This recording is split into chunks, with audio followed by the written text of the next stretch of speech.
basketball fans around the world are witnessing arguably the best NBA postseason ever. And we just had the conference semifinals.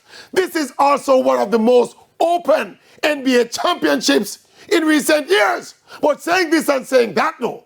That Western Conference semifinal series between Lebron James and his Los Angeles Lakers and Steph Curry and his Golden State Warriors, I think the winner of this series will win the NBA title.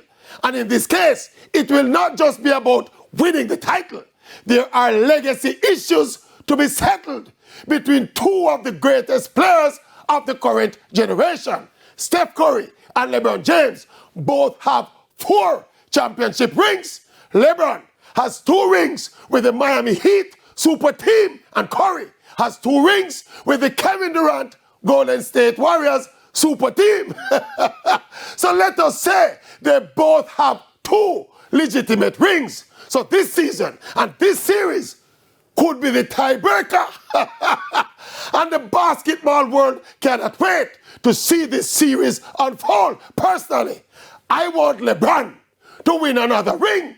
But if the king must lose, let it be at the hands of the Curry.